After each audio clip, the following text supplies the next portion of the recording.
Hello ladies and gentlemen, I'm Paul TX141 Walsh and welcome to some more Gran Turismo Sport, a racing game developed by Polyphony Digital and published by Sony Interactive Entertainment for the PlayStation 4. Focusing on the game's online mode, known as Sport Mode, in this episode I take a look at my performance in the 6th race of the first stage of the 2019 Manufacturer Series season, which was a Group 4 race held at the Circuit de Sainte-Croix B2 track. With that, let's get racing.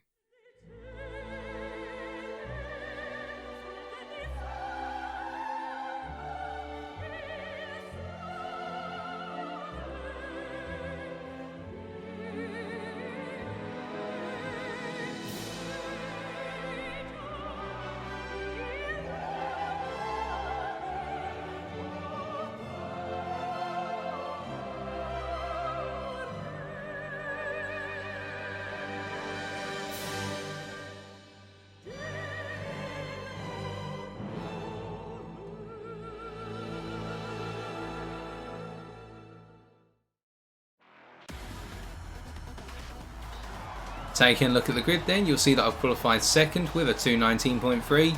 My story for qualifying, it was a very close session between myself and the German in the Lexus who put it on pole with 2:19.3 of their own. Throughout the session we were trading lap time and in the end only 0.04 of a second separated us. Now unfortunately on my fast lap I made a number of minor mistakes, particularly one going into turn 10, and I made a huge mistake going into turn 6 where I broke 50 metres too early, and as a result that cost me 0.3 of a second and my chance at pole. Well, my target time was a 2:18.8, but that never materialised, and this really reflected the lack of overall comfort I've had with the Sainte-Croix B2 circuit.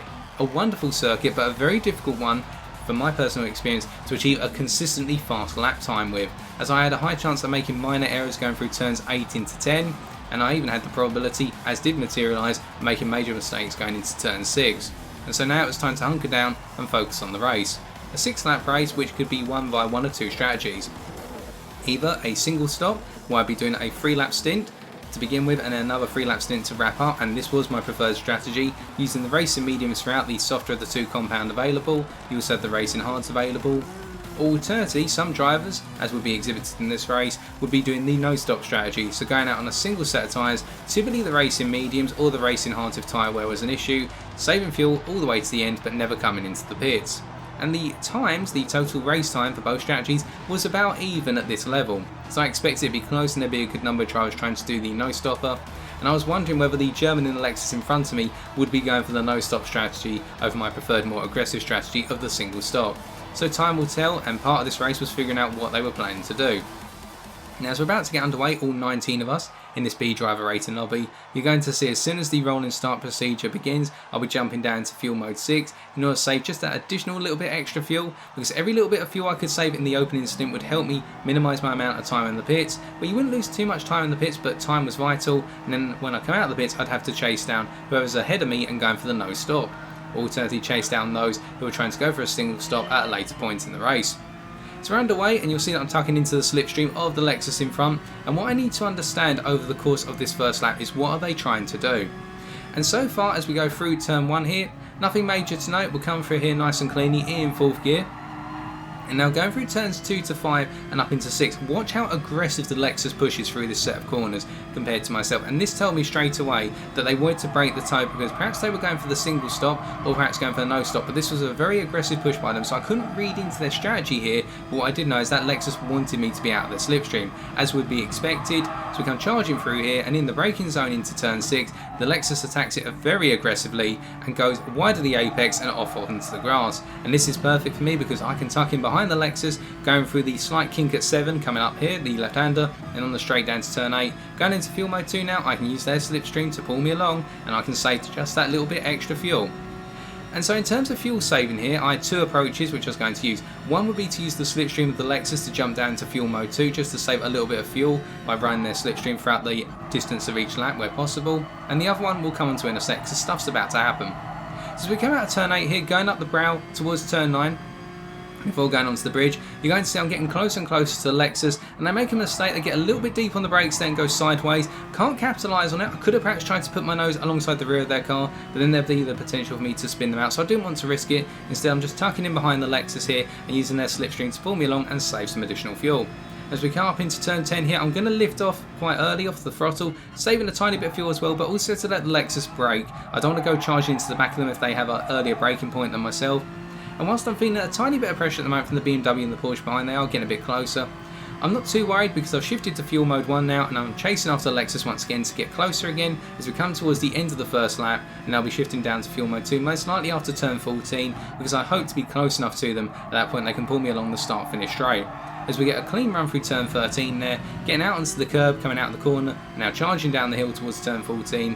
It's a clean lap so far, and we've really maximised the strategy of fuel saving behind our opponent in front to maximum effect.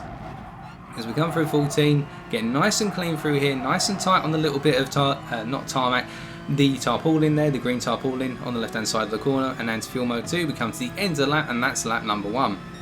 So now I'm going to switch to the replay camera, and this will give you a feel for the circuit from a third person perspective, but more importantly on this lap I find out what the Lexus is planning to do. As we go through turn 1 here, note that they're no longer able to pull away from me for an aggressive attack. Now they're not being aggressive, I would argue here, instead they're actually being quite conservative in their approach to this whole section of the circuit, particularly turns 2 through to 6. And what this told me immediately, right, that Lexus is on a no stop. They tried to get away from me as they make a mistake going through turn 3, going up into 4 and 5 now, the two right-handers back to back here, now we're coming on to turn 6, but through them no longer charging away from me, they were trying to be aggressive on the opening lap to get me out of their slipstream. It hasn't worked, so now they've had to default to the no-stop strategy because they need to save the fuel. They can't use up any more fuel, otherwise they're going to run the risk of going onto a one-stop and losing even more time.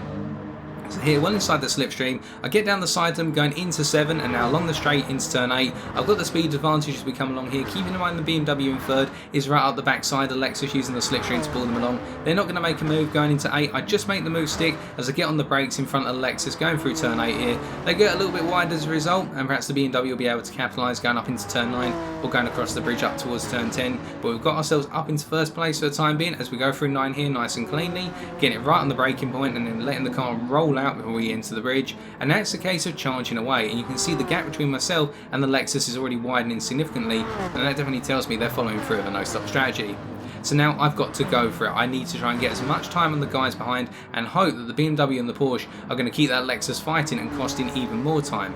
Because from the perspective of the Lexus, they do not want to fight anymore, because fighting is going to cost them fuel, so they want to let everybody pass in the best possible place. Alternatively, if the guys behind want to do no stops, then that little bundle will just follow one another around, whereas I'm going to fall off into the distance. But anyway, coming through turn 13 here, wonderful corner this one in the fact that if you get it right, you can just flow through the corner in third gear. Get it wrong, you end up cutting the corner too much, picking up a half second to a second penalty. Go too deep and you really have to back off the throttle, or you're going off into the grass on the left hand side of the track. A challenging corner to be sure. Now coming through turn 14 here to end lap number 2. Smoothly through there and crossing the line now. We'll be switching back to the onboard camera as I get a little bit sideways coming out of turn 14 through putting the rear right tyre on the grass there, but we get it back under control, not costing us too much time, and we set the fastest lap of the race so far at 2:21.0. Now we talked about fuel saving a little bit already in terms of running the slipstream of the Lexus, but what else am I doing fuel saving wise? Well, I'm practicing a new upshifting technique, which I've studied a little bit based on some of the more experienced drivers, such as GTA Tidgeny, but on top of that, I just realised that looking at the engine output curve of the NSX, that the maximum engine power comes in the region of 6,500 RPM to 7,500 RPM or revolutions per minute. Beyond that, engine power drops off, and going up to that, engine power is increasing. And what I've had a habit of doing, studying my previous race footage, is that I try to upshift literally just before the rev limiter at 8,000 RPM. Which means I'm actually using more fuel because I've got more revolutions per minute going on in the engine. I'm using additional fuel for less engine power. So you can see now in the upshifts between gears 3 to 4, 4 to 5 and 5 to 6, I'm actually upshifting as soon as I'm getting into the region of 7,500 RPM. So that way I'm getting the most out of the engine and then saving just a tiny bit of fuel rather than keeping the engine going in that gear before the upshift going up to that 8,000 RPM limiter. Something that I'll have to practice a little bit, and I can probably change it up even more, but I'm noting this, I was saving about 2% fuel a lap as a result of this slight change, which is helpful in the long run. And running behind the Lexus, we'll have to see how much that's helped out as well. And my target in coming into the pits, based on the fact I'll be consuming in the region of 25% fuel per lap, 3 times 25, 75%, so the target was coming to the pits with 25% fuel remaining. And if I was using my traditional driving style, now I'd be using 27% fuel a lap, and that would result in me coming into the pits with only 19% fuel remaining. So that's a huge difference just on the upshifts alone, and the fuel saving behind the Lexus is going to contribute towards that as well. But But anyway, looking at the timings in the top left hand corner of your screen as we come towards the end of our third lap on this first stint, you can see that the gap has opened up to 2.7 seconds, and I would say that the Swede behind in second place is definitely trying to go for a one stop as well. The chap in fourth place, the German, is probably trying to follow the German Lexus in third in doing a no stop. That's what I'd gather through the fact they're not past them at the moment. We'll have to wait and see how it plays out. As we come to the end of the lap, then turn 14, I'm going to be ducking into the pits, getting nice on the corner here, get on the power and just go charging into the pits on the left hand side. We'll put on that fresh set of racing mediums, get the fuel in the car, and it'll be go, go, go. So you can see there, selecting the racing mediums, we've actually got it down to 28% fuel remaining. So we saved an extra 3% through running behind the Lexus in fuel mode 2 using their slipstream. So just a tiny bit more fuel means we spend a tiny bit less time in the pits, and it can all help. And we get the feeling that we're going to be coming out in a flow of cars here as we come out of the pits, but we'll have to see. As we come out of the pits, what actually happens is we come out behind a Ferrari in 5th, so we come out in 6th, and there's also a chap behind who's just coming through across the start-finish straight, and we've actually managed to get out without them benefiting from the slipstream of our car. They're too far behind, they're 1.4 seconds behind the Spaniard in 7th right now, Sabi_6_5. And that tiny bit of additional fuel saving behind the Lexus actually gave us the opportunity to come out onto the track in a fresh bit of air and go hunting down the rest of the guys in front. And I've got to expect that all the guys in front of me are all going for no stops at this point. So now it is a race to the end, I'm hunting the no stoppers. And we can see we're already closing up to the Ferrari behind in 5th, and I'm in their slipstream and I'm going to be charging after them. We put enough fuel in, so just focusing on the upshift strategy now, not fuel saving by going down to fuel mode 2 anymore. We can't do that, we need to run the engine at maximum power, use the slipstream to our advantage, make sure we upshift based on the fact we want to get the most engine power available in every gear, not overextend every gear. And here I'm not going to be close enough to attack the Ferrari going into turn 8, I'm too far back, but if I can get a clean run through here, I've got a shot going into 9. As we can see, that Ferrari actually is struggling a little bit to hold it together through turn 8. They go a little bit wide, that costs them some time, and I'm going to go for the move here. As they move to the left hand side, I go to the right hand side, go late as possible on the brakes here, get it just synced up, and as we come through here, unfortunately the Alfa Romeo goes off the circuit and pulls right back on and clips us and takes us out. Now the unfortunate thing here is the Ferrari gets the penalty, and I can explain that through the fact that as we came through at turn 9 there, what you may not have noticed is looking in the rearview mirror, the Ferrari actually tapped the back of my car because they tried to do the undercut on the corner. In that whilst they were on the left hand side and I got past them by going deep on the brakes, they wanted to try and cut in behind my car to get onto the right hand side going across the bridge. But the way I placed my car stopped them from doing that, and instead they clipped the back of my car. And the way the penalty was registered to them as they back out of it completely as they go for the penalty now, is that the game saw it as me getting a tap off the Ferrari pushed me into the path of the Alfa Romeo, who I think would also pick up a penalty for what they did there, quite possibly. I'm not sure. I'm not going to say yes or no to that, and I haven't reviewed the replay to that extent.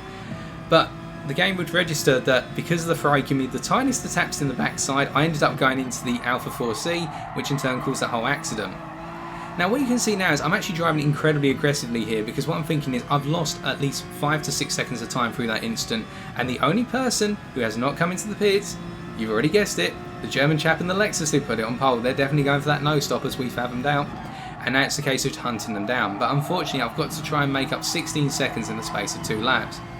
And the target was make up 6 seconds a lap based on the fact that we came out of the pits 18 seconds behind them, and we were well on target to achieve that based on the pace we were going for on lap number 4, but then the accident happened, so now it's 8 seconds a lap rather than 6 seconds a lap. Can we do it? Well, time will tell. As we're setting purple sectors, we're really pushing the car hard, giving it everything we've got. And that was the thing as well, if I couldn't get the gap down to 8 seconds away from them by the end of this lap, then I would accept the fact that, well, I'm going to have to settle for second, because looking at the times, third place is 3.7 seconds behind. They're getting nowhere near me unless I make a silly mistake now. So I may as well go all in, go really late on the braking points, see how late I can go, and just see where I can close that time down. I've got nothing to lose. At the very minimum, I'm going to get second place. So charging through here, coming down towards turn 8, just syncing it up nicely. And one awkward thing about the circuit I should point out is that a lot of the corners do not have braking boards to say 50, 100, 150. Instead, you've got to use indicators such as the lamppost here. I'm using the third lamppost just before the end. As I brake very late going into turn 9, I go much later than my standard braking point. I hold it on the track, but that cost me some additional time. But because I'm trying to be so aggressive here to try and close down the time, I've got to make risky manoeuvres such as that. We see the gap is still coming down, but it's not coming down enough. As we're coming towards the end of this lap, I've already said in my mind, you know what, just settle for seconds. You're not going to close that time down. Keep going just in case the guy in front does make a major mistake, but otherwise just let it go. Second will be good enough. So in the end, I'm just going to focus on bringing the car home, imagine those upshifts accordingly, get practicing on the whole upshift strategy, and just see where it takes us. As the gap between myself and third now is all the way out to 5.1 seconds, they're not going to be hunting me down. As we come through here then, so turn 13, setting another purple sector, fast lap, and continually fast lap, despite the fact we went very late into turn 9, that cost us a bit of time. We're the fastest guy out on the circuit at the moment, so really, immediately what I was thinking to myself is, take a little bit of pride in this and how things have gone, in the fact that we know if it weren't for the mistake, the Alpha in terms of how they were coming back onto track and us getting caught up in it, the racing incident, which I'll happily put it down as a racing incident, then we could have been on the path to challenge for pole right at the end. And what we're going to do to wrap up this race is we're going to switch over to the replay camera here, and we're just going to enjoy seeing the Honda NSX going around one last time. Magnificent looking circuit. I believe it's a fictional circuit, although correct me if I'm wrong, one that's been made up for GT Sport. It's a challenging circuit and one I can definitely recommend giving a shot. And in particular, the sections of this circuit that I love, it would be the whole section from turn 1 all the way through to turn 7, in that it's just a huge blend of fast flying corners and then the sharp braking zone at turn 6, which is a very challenging one. So you don't want to brake too early going into turn 6, you want to try and get it as late as possible tucking into the apex, so that way you can flow around and have the minimum possible amount of steering going through turn 6 and then leading up to 7, building up as much speed as possible before you go on the straight from turn 7 to turn 8. As we come around here, we can see that we're just planting the car nicely, no major concerns here. And I should actually point out, I've changed my settings on the car for the purposes of this race, and going forward I'll be using the same settings for the Group 4 NSX, and I've moved the brake balance from -4, which is predominantly towards the front, to -3, so still towards the front, but a minor shift back towards the rear. And the reason for this was twofold. Firstly, I found that having a little bit of less invoked understeer in the car actually helped me sync up some of these harder corners, such as turn 9 and turn 10, rather nicely. And on top of that, it helped with the tyre wear on the front tyres, which you may have noticed in the previous race at Sardinia. What ended up happening was the front tyres took a considerable amount of wear compared to the rear tyres, and what one should ideally aim for, I would argue, is even wear across all 4 tyres. Of course, if it's a track with a lot of left-hand corners, then the right tyres are going to experience more wear than the left-hand tyres. As we're seeing here, there's a lot of left-handers on this circuit compared to right-handers, so the front right tyre in particular is going to be worn sharply. But if you can balance out the wear across both the front and the rear tyres, it makes the car more stable as you go deeper into the race and tyre wear becomes a factor, because the car's not essentially pulling at the front or pulling at the rear for grip. Instead, there's this overall balance of grip across the car, even with wear in effect.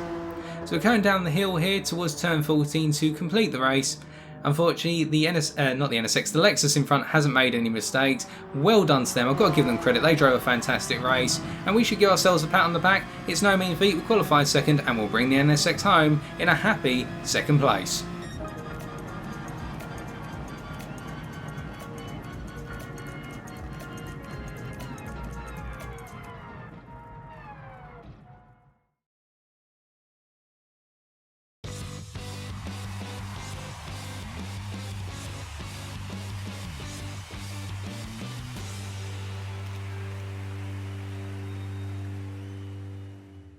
Having had additional time to reflect, whilst I was initially disappointed at missing out on the win here, to get my third clean race on the bounce and to finish where I started always makes me happy, and on top of that, I can put this track down as a personal bogey track, one that I'm not 100% comfortable with as the driver, rather than my car being comfortable with it.